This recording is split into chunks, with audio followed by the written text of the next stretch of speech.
Hey, what's up, Roxstars? It's Rox with a little bit of talk about what's at the top of the blog. So let's get to it.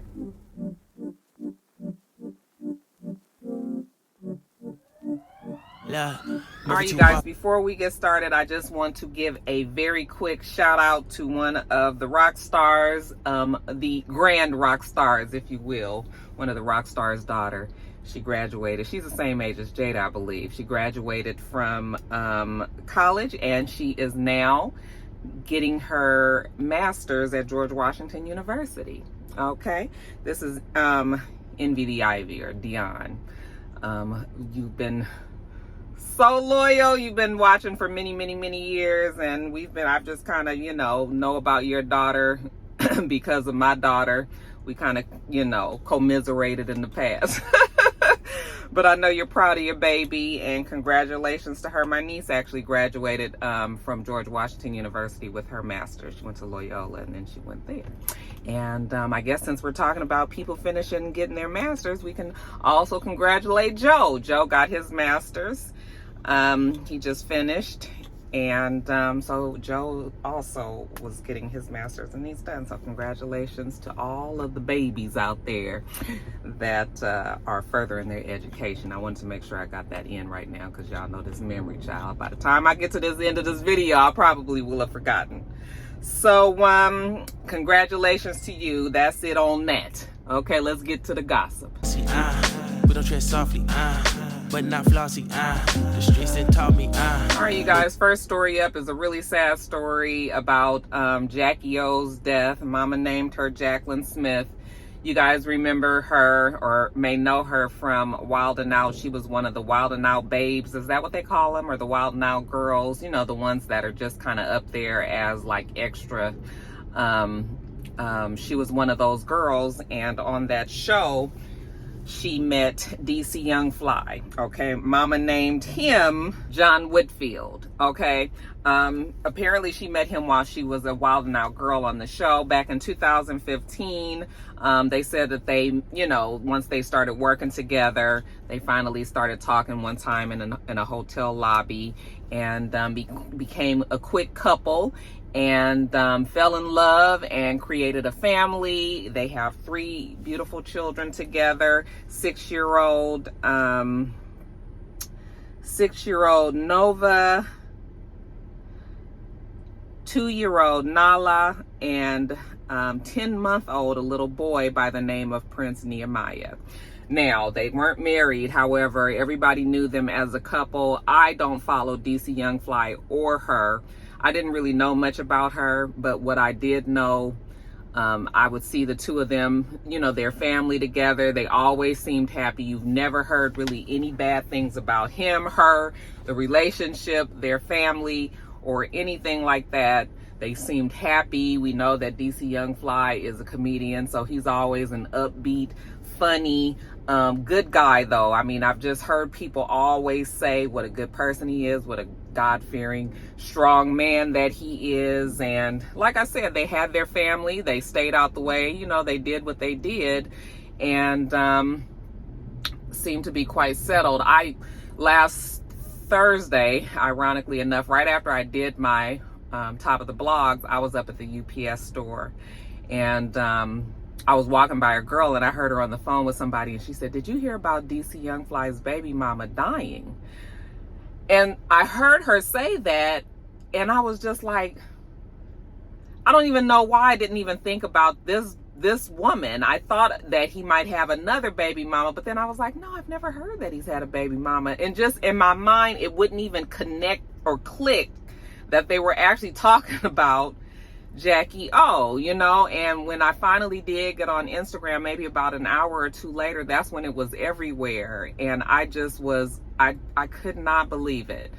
And it's funny how certain deaths strike you, even when you don't know that person. This was kind of one of those ones, like you see her and she just looked so happy and beautiful, and you don't expect something as ugly as death to attack that person, so it was it was just strange that whole day. I just kept on looking at Instagram and just kept thinking like, this can't be true, but They're saying that she went to Miami. She had traveled to Miami, and that she was down there for a mommy makeover. Now, I told you guys that her youngest baby is 10-month-old, Prince Nehemiah. So I'm assuming that she was going to get some nips and some tucks or whatever she was getting done to her body to get her back, you know, get her pre-mommy body back. I'm assuming maybe this was her last. She wasn't planning on having any more kids, and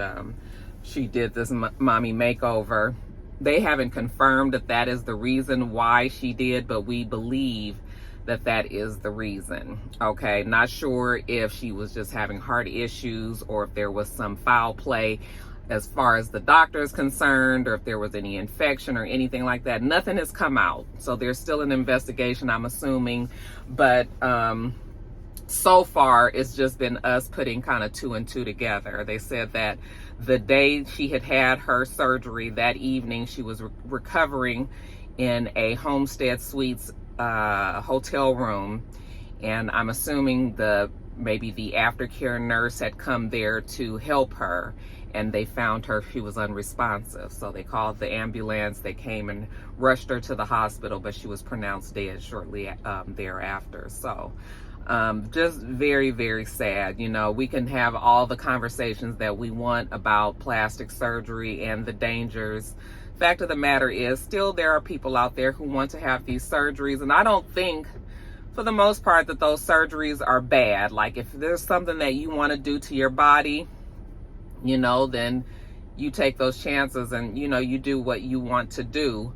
But it is definitely an eye-opener to be very cautious about where you go, making sure that that person has the certification and the qualifications and the experience, because there's some things I feel like you learn on the job. Like, as you do things, you have to be in that position to actually know real life situations, what can come up. And yes, I believe that you know, the surgeons are quite knowledgeable in what they're, you know, practicing or what they're doing, but you know, there's always times when something goes wrong. I mean, doctors are still human beings, and you know, you just never really know when things can go left. That's why when you have a surgery that's elective, like it's not necessary for your life, you know, then people will start to have opinions about that when something like this happens. So that's why you have some people saying, you know, it's not worth it, you know, to get the work on your body, even though there is a lot of pressure on women, especially to get that bounce back right after they have their babies. I've never understood that pressure.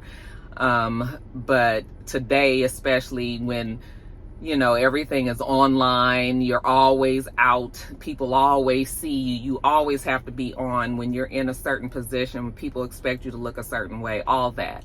The pressures, I guess it's easy to succumb to, and you understand why there are some people that will rush and go get surgery after they've had a baby. 10 months is not really rushing.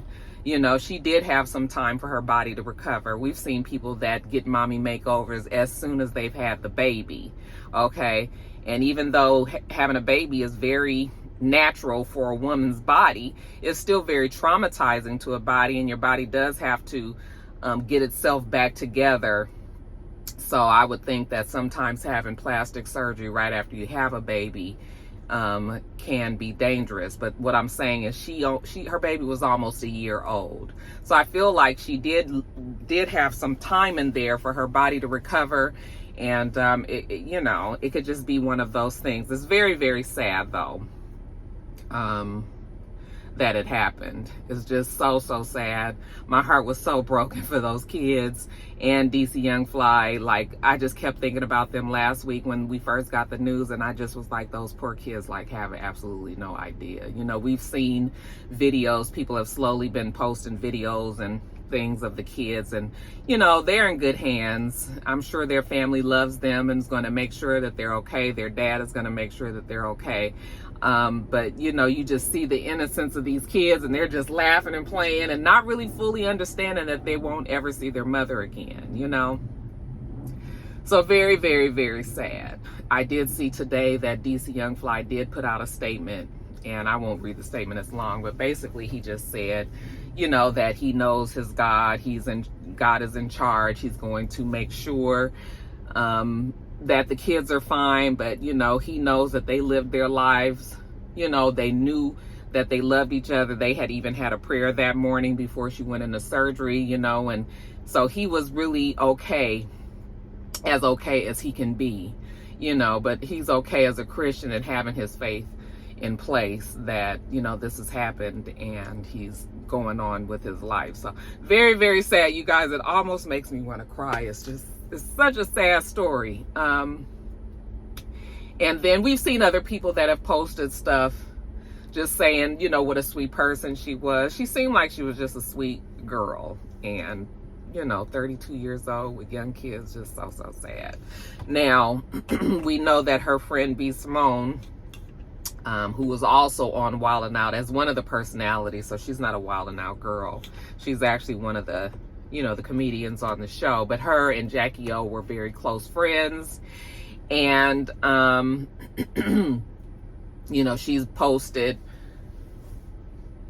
you know, how she's also going to help make sure that the kids are okay and that she knows that she's gone off to heaven and she's looking down on them and all of that. You know, she said that. But while we're talking about B. Simone, a few days ago, she posted that, you know, if people want to have access to her life, you know, you need to follow her close friends because she is not putting anything really on free social media any longer, okay? And so if you want to be in her life at this time, you know, kind of while she's grieving and all, you would need to follow the close friends. And the close friends is a subscription for $9.99. You guys know how you can subscribe now on Instagram.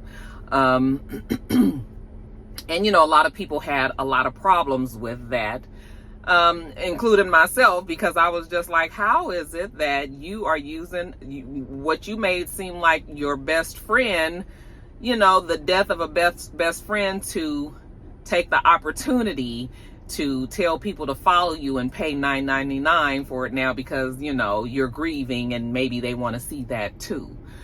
So yeah, I did have a special kind of side eye for B. Simone. You know, we haven't had great history with B. Simone. There's been a few little kerfluffles that she's been a part of. So this was just another thing that I was just like, I mean, how distasteful, you know, the nerve of people.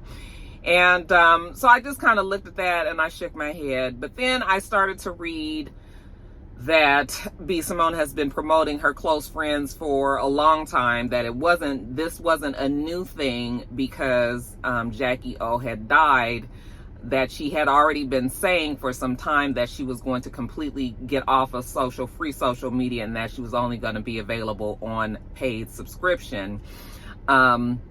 So then when I heard that, then I was like, okay, that kind of helps. But the problem that I had with it is just like, you say things like this, the wording that you use and the timing is where the problem is here, okay? For you to say, if you want people to see me in this time, you have to pay $9.99 to see it. Of course, everybody is going to say, oh, so you want everybody now to pay to feel sorry for you as you grieve your friend? Like, now you're going to take advantage of people, $9.99. You know, it was just the timing and the wording. Because what she could have just said was, y'all continue to follow my close friends. If you want, she could have just said the same thing that she had been saying without adding in while she's grieving in this time. You know, it made it seem like you want people to pay to see you grieve. And so, but I totally understand why people still have a problem with her for that, because it just seems like you would have sense enough to know that somebody has died here. People are sad. Yes, we are feeling sorry for you as a very close friend also, you know, being sad about your friend, but then you want people to pay. Like, no, that's a terrible, terrible look.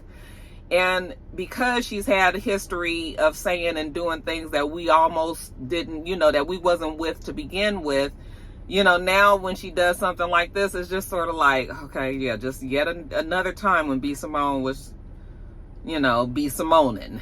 But I mean, I guess I can understand what she was trying to say. I just feel like the timing and the wording was just bad. And I have a side eye for a person that doesn't realize that the timing and the wording is wrong. Like, you should know better than this. Okay? So,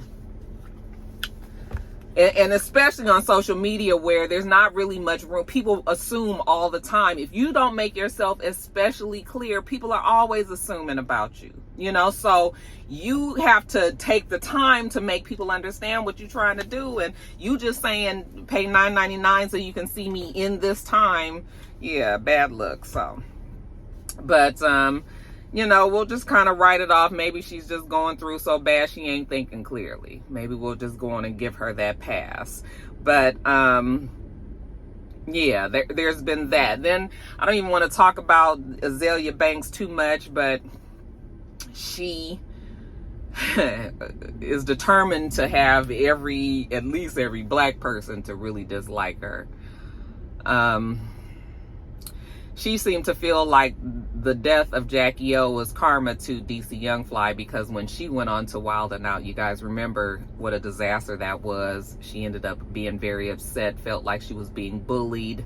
She said that she went on the show only to perform her song, but when she got on the show, they wanted her to be actually on the show. She felt pressured into doing that. Then she said that they were calling her song that gay song, and the guys were all dancing behind her as she performed, like doing Vogue and all that, and she just felt very humiliated. And apparently in one of their little back and forths, how they do their roast or whatever they do on the show, apparently DC Young Fly must have said that she was ugly or said something along those lines. So she felt in her heart, she feels that this is God's way of getting back at DC Young Fly by taking his wife. I mean, his longtime girlfriend. And, I mean, she posted a whole long thing. You guys can go and see. It's pretty hateful, and it's pretty not nice. I don't know what Jacky Oh has to do with anything that DC Young Fly says or does, when it came to her. And, yeah, that's too bad, you guys. But it's not surprising coming from Azealia. She's doesn't always seem to be the happiest, and so she, her thoughts and things that she puts out aren't always the most positive.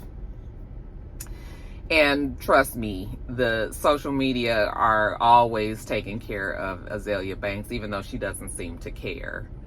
And I'll say it every time, it's too bad that Azealia can be that way, because she's an extremely talented girl. Good music out there and everything. It's just something else that's going on there. I don't want to give too much energy to that, because we are trying to make this be about Jacky Oh and her life, and her life will go on. Her family will, her life will go on in her children, okay? And I'm sure that they will keep her at the forefront. So that's it, you guys. I guess I talked about that a long time. Prayers up for all of the family, the 3 children that are left behind, her longtime boyfriend, DC Young Fly, and all of their family and friends. Rest in peace to Jacky Oh. We're too bossy, we don't tread softly, but not flossy, the streets that taught me. All right, you guys, next story up. Politics. So the Republican race, you guys, it seems to be, it is happening. It's going. I told you guys last week or so, was it last week or maybe 2 weeks ago, Ron DeSantis finally formally put his name in. And now we have 3 more people that have added their name into the mix, you guys. So we have Chris Christie, who is the former governor of New Jersey. We know him also. He was like he used to help YSAP in his early campaigning days. I believe he was helping him speech writing and things like that. But Chris Christie and YSAP kind of fell out over time, and then especially once YSAP lost to Biden, and Christie was hard on YSAP in certain ways, of course, then Trump don't like him no more. So we have him, he put his name in. We have former Vice President Mike Pence He was the vice president to YSAP, you guys remember, and he is now going to be running, which we kind of saw coming. He was trying to play it pretty close to the vest and just trying to see, but I always felt like Pence was going to add his name into the race. And then we have Governor of North Dakota, Doug Burgum. Okay, now they are all considered long shots, at least as of right now. Right now, Trump is the front runner that they expect. If they were to hold a vote right now today, YSAP would win. Okay, even DeSantis is 30 points at least behind YSAP in the polls. So even DeSantis is not even a clear-cut win for DeSantis or anybody. What we can see though is as they start to add more and more names into this race, it kind of dilutes everybody's support, you know, because now people are starting to branch off and go to different other candidates that they might like. So, you know, we'll see with these names being added into the mix how it will go. Now, Mike Pence, he held a rally in Des Moines, Iowa, Wednesday. And then he also had a town hall meeting that evening yesterday, and he announced there that he was going to be running. They say that his angle is going to be appealing to the conservatives. You know, they say that Mike Pence is a devout Christian, and that he still holds the ideals of like a lot of the Republican conservatives. So those are the people that he is going to cater to. They say that Chris Christie, his angle is to come at YSAP and possibly not attack him, but he said that he is going to try to engage YSAP, because we know that YSAP's very low points or what he's not good at is at debating and at really expressing himself and putting his ideas out there logically. And so Christie says that he feels that he can kind of trip him up, basically show that the nigga's stupid. Okay, and so he wants to engage him in debates and things like that, just so that we can see that YSAP don't know what he's talking about. And then lastly, Bergen made his announcement in Fargo, North Dakota, and he's mostly known just in his home state, so we don't really know that name. That can be good or bad. Right now it's bad, okay, but he's saying that his angle is going to be appealing to the silent majority of Americans that feel a certain way but don't feel represented on either the Democratic or the Republican side. Like, he is going to be their guy. He says there's 60% of Americans that don't think the way that any of these candidates think, okay, but they are the majority and would like for somebody to represent them the correct way. So Burgum says that that's what he is going to be doing. He said that those Americans are tired of intense ideological debates that dominate politics. Okay, so he's just gonna keep it real with us. Okay, the real things that we worried about in America today. You know, people's so much emphasis on foreign policy and so much emphasis on arms and so much emphasis on all these other things. But what do the American people want, need, expect, desire in their lives? Okay, Bergam might be your man. And so, yeah, those are the three added now to Ron DeSantis. I think there was 2 others that was already running. So already we got 7 people in the mix, and we'll see if there are any more added. Okay, my Republican rock stars out there, who y'all leaning towards? Let me know. Trying to get my nigga paid. We came from Section 8, and I knew I was at. All right, you guys, next story up. So this story is very, very sad. It is a shooting story. We have one every week. I know there was also a shooting in Virginia, so I'm not going to do a story fully on that, but I will just say that there was a graduation in Virginia this past week, and the graduation was over, and when a father and son, amongst other people, came out of the graduation, there was a confrontation with some other guys, and they got into an argument. One of the guys went to the car, got a gun, came back and shot and killed the stepfather, and the son. The son just graduated from high school, you guys.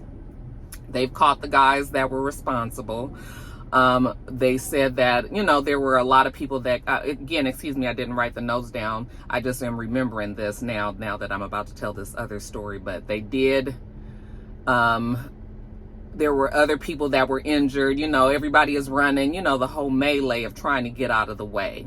And if you saw the video of the woman that was just so upset, just saying how, these kids, they just getting to start that next chapter of their life, and this kid's gunned down, killed, 18 years old. I think they said his father was late 30s, stepfather was late 30s, early 40s or something like that. Just senseless, you guys. So our prayers go up to them there. But this story that I actually did take notes on. So Azealia, I hope I'm saying her name correctly. I think they call her AJ Owens. She is the mother of 4 kids, and her kids were outside playing with other kids in the neighborhood. Okay, her kids are black. There's other kids in the neighborhood, white, I'm assuming, as well. And so they were all playing in a field next to this apartment building. And when they all finished playing, apparently a little boy left his iPad behind. When he went back to go get the iPad, he was either told, or there was a lady there that had the iPad, one of the other kids' mothers, and she wouldn't give him the iPad back. I'm assuming he couldn't get it back from her. There's rumors, because it kind of depends on the story who you hear it from, but there were rumors that the mother had said some racial slurs to the little boy, which I can believe, right? Let me continue on with the story. So the little boy went home. There's this white woman out there. She won't give me my iPad back. She called me the nigga. She, said these racial slurs to this little boy. He went to tell his mother, AJ. AJ, like most mothers, are going to make sure that, they protect their children. So she goes out there to go and get the iPad from the woman. Again, depending on the story, because I've heard a couple of different iterations of it, but they say that the mother went to the woman's house, and I think the reports are saying that the woman shot through the screen door and killed the mother. Okay. I also read another story that said that the lady actually threw the iPad at the mother through the door and then shot her, broke the iPad, broke the screen, and then shot and killed her, I guess, after they had an argument. So I'm not really sure exactly which way it went. Bottom line, though, is at the end of that day, this white woman had been shot and killed this black woman right next to her 9-year-old son over an iPad. Okay.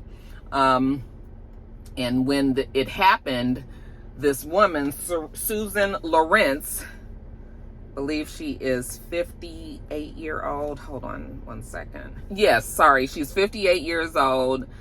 She shot and killed AJ right there. Okay, the ambulance was called, but she died on that scene. Right after it happened, of course, people want justice. Like, how is it that this woman shot and killed this woman on her porch and hasn't even been arrested? Okay, or at least taken down to the station? None of that happened to Susan Lawrence. And so social media did what it does best, is got the story out there and made sure that everybody who's anybody, that they knew that, this woman had killed somebody and had not been charged with anything. Within 2 days after the story circulated on social media, we found out that Susan Lawrence was indeed arrested. She was charged with manslaughter with a firearm, culpable negligence, battery, and 2 counts of assault in the death of 35-year-old AJ Owens. It's very interesting, those charges. Like, to me, you murdered somebody. Manslaughter and murder are 2 totally different things. And I know that the charges of manslaughter, they don't require as much time in jail as murder does. So it's going to be interesting here what happens, because to me, those charges seem pretty soft. And maybe they can, I'm sure his charges are always able to be upgraded. And so, you know, we'll see if they are. But yeah, they did arrest her. She was taken in. Her mugshot was released. We saw her picture, and the family has come out and said, you know, that she was arrested and all. But, you know, we still have to keep our eye on this story because, like I said, those charges seem quite soft and easy, right? Now, the police are saying that they always had intended on, you know, possibly arresting her. It's just that they had to go forward with their investigation. That social media and the pressures of everybody being upset that this woman wasn't arrested, because we've seen that kind of thing happen plenty of times by now, right? The woman wasn't arrested, so social media was pissed about it, and he said, yeah, well, they were going to investigate and they needed to question the witnesses. Well, the witnesses were Miss Owen's kids. And they were all, you know, they're all underage, and they were all traumatized by what happened with their mother. So they did not want to question those kids, you know, until they had some time to recover the best way that they can, you know, about their mom. So that was why everything was kind of like 2-day delayed. I was just like, okay, well, whatever. I don't know if I believe that story or not, but because we've seen people kill somebody and got away with it for a couple of months before finally social media, you know, before people finally had the sense to go to social media and make the story go viral, so then they got the attention. Now we go straight to social media, because that is the way that social media equals social justice on sometimes. That is the quickest way to get shit happening. Because you can millions of people can put their eye on a story within a second. You know, so it definitely works. And in this case, it did. But we gonna see what happens with them charges, because manslaughter with a firearm, culpable negligence, battery, and 2 counts of assault. Like you assaulted, you killed somebody, you know? So we'll see. But that is the story on both of those stories that I gave. You know, our prayers up goes to everybody. Okay, these shootings are ridiculous. Everybody just shooting everybody, child. But prayers up, rest in peace to both the young man and his stepfather who died, and also AJ Owens. Man, I swear my time is coming, 'cause I'm never late. Came from broken homes. All right, you guys, next story up. So the Rick Ross Car Show, the second annual Rick Ross Car Show and Rodeo, was this past Saturday here in Atlanta, Georgia. Actually, it was in Fayetteville, which is just right outside. It's a suburb of Atlanta. You guys know that Rick Ross bought Evander Holyfield's old property, and you know, it's almost a historical piece of land now. Everybody knows, you know, you drive by there, the house is beautiful. It's a big house. You can't even really see the house all that well from the street, but you can just see the sprawling green yard. And he has a big sign up there that calls it the Promised Land. That's what he calls it now. And it's a huge property. I think it's 7 or 8 acres or something like that. So it's a huge property. And last year he had a car show there, and the car show, because they didn't work out logistics or do much planning, it turned out to be a mess because the neighbors in that neighborhood could not get out of their subdivisions. They were frustrated with the traffic. It was a lot of loitering, a lot of people, just a whole lot of everything. So they had tried to stop the car show from happening. They had a town hall meeting. They would not give a permit to Rick Ross for him to have the the car show and the rodeo on his property. And so they thought that was going to shut him down. And he was just like, okay, well then we still gonna do it. We just gonna do it without a permit. I don't really know the ins and outs of doing something without a permit. I guess he would have been, I guess when you don't have a permit and you still do it, now you are 100% responsible for whatever happens on that property. But his property is private, which means you can do whatever you want on your private property. Okay.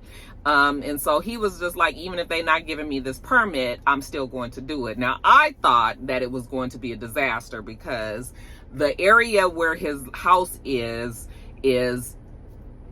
it already has a lot of traffic over there to begin with. There's only one lane that goes each way, and so it's a lot happening over there. So I was wondering, I was like, they're probably going to make it very difficult for him, and they're going to make the parking difficult and all of that. Well, Rick Ross smartly got with some sort of logistics company, a planning company, and they were able to plan out the traffic, you know, and really make sure that this event went off without a hitch, you guys. They were bussing in people. They had people parking somewhere else. I'm not sure where, but they were parked somewhere else, and then they were bringing them in on tour buses for them to come onto his property. I also saw that he opened up his property for a lot of people to park there. It was a whole bunch of cars there, and if you guys know how beautiful that green lawn is, I was just like, ooh, I know them cars tore up his lawn. Okay, but he's Rick Ross. He has a lot of money. He can fix that. But like, that's one of the things that you notice when you see the house, you know. But they had drones out there, and they had aerial pictures, and Rick Ross, I'm gonna tell you, gained a lot of my respect that day, because I stayed on Instagram that whole day just trying to just see what was going on there. And I could tell that they was having a good ass time. I was almost tempted to even tell Joe, like, come on, let's go up there. But it was fucking hot as fuck that day. It was so hot. That's another reason why I had so much respect for Rick Ross, because he was out there all day. All day. Most of the day, he didn't have a shirt on at the beginning. Everybody was like, put a shirt on. I was like, if you guys realize how fucking hot it is, you know, and driving around in that sun, trying to say hi to everybody, all of that. And then, you know, he ain't the smallest person. So I was just like, that is a lot. And for him to be in, I mean, he was in the mix with all of them niggas, you know, and I was just like, you know, when you have certain groups of people together, all it takes is one wrong move, one wrong word. Okay, sometimes just the one wrong look, and y'all know how quickly things can go left. So the fact that everybody was on the same page, they didn't have any drama. If they did, we didn't see it. I did hear about one person, I think, passed out from heat exhaustion, and I think another person had a seizure there. But other than that, they didn't have any problems with, you know, niggas getting out of control, fighting, anything like that. It was a great day. Everything worked out well. I even ended up driving over in the area. I didn't go there, but I was in the area, and I saw a lot of cars and a lot of people, and everybody was just really having a good time. The traffic wasn't bad. Everything was flowing. The next day, the mayor of Fayetteville, the police, you know, for Fayetteville, everybody was just saying how well and what a smooth operation that the whole thing was, right? So it went off without a hitch. He even had entertainment there. Now, they had the rodeo, like I told you guys. So they had people out there riding his bull. They had people out there with their horses. People of all shades, white folks and everything. I saw celebrities out there, 2 Chainz and Wiz Khalifa. He had even a stage set up. They did a quick performance. Meek Mill performed. Rick Ross performed. Gucci Mane, y'all know my boy. You know, they all performed. Like, it was I mean, it was everything over there. And, you know, one of the complaints that a lot of people had was how high the tickets was, but really he did provide a lot. He even had a fucking Ferris wheel out there. You know, it was a small carnival Ferris wheel, but he was like, next year, he gonna have even a bigger Ferris wheel, which I totally believe. You know, he's gonna really make an event out of this. But it was a good feeling to know that, you know, our folks, we can all get together and we can come from different walks of life, and we might even have different sets and shit that we belong to, but for this one day, you know, everybody was able to come together and show off their cars, and it was all in love, and, you know, everything went well. So good for him. Congratulations. Because I'm telling you, I was not hopeful. I mean, I wasn't I was doubtful that it was going to go off so well, but it did. Okay. And even they were talking about the after party. I'm assuming they all went to King of Diamonds because that's what they were all talking about. And you didn't hear nothing bad about nothing. Now, then about 2 days after all that happened, we had the neighbors. Them neighbors are still salty as fuck. Now they mad that the shit went smoothly, you know. They go and they was like, so there's a parking lot across the street. So on the intersection where he lives, there's like a couple of shopping centers. So there's one that's directly across the street. I'm assuming a lot of people probably parked over there. And the neighbors was all complaining like, this lot is a mess and it stink. I'm just like, how a lot stink? Like, what was we doing at the lot? Shitting on the lot or something? You know, maybe people was peeing on it. But anyway, they was all, it stink over here and it's trash everywhere. And I said, out of everything that happened on Saturday, y'all had to find something to complain about. So y'all up here talking about some fucking trash in the damn lot. Okay, Rick. Come on, Mr. Rose. Hire up the people to go over there and clean them people lot. And other than that, there was nothing else for them to complain about. But the man was like, we gonna be in the meeting next year and he ain't gonna do this because this area is not set up to be having that many people over. And, you know, all of that. He need to go to the Atlanta Speedway. Is much more room there, you know, where NASCAR has their you know, where the NASCAR races are. He was just like, they need to go there. And eventually it is going to be too big because if it gets to continue to be a draw like it was, it will be too big and they will have to move. But I think he could probably still pull off one more year there. I think just to twist the knife a little bit, he probably gonna make sure that he has that shit next year. But yeah, them neighbors, I mean, I get it. I understand because it's still an inconvenience to having all these niggas from different areas and shit all right in your backyard and all. So I get it. But you know, the man, you guys said what the problems was. He made sure that he fixed those problems and you still wasn't satisfied, you know? So I'm sure he's just like, fuck it, I'm gonna do what I do. Make sure that, you know, that everything is cleaned up afterwards so these people can't complain. But I believe that he will be there next year. So yeah, but it was good. It was a good time. That damn nigga had did you guys see when the hearse was pulled out the back of the coffin was pulled out the back of the hearse? Nigga. He was like, I'm getting gifts.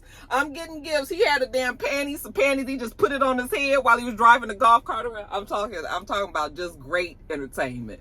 Everything was like, my niggas, you know, these my niggas coming. We got the real shit, nigga. Everything coming, this real, raw, real shit, straight up out of the 305. Y'all come down. We got it big here. It ain't gonna be no shit. Family time, nigga. We got horses, nigga. It was all that.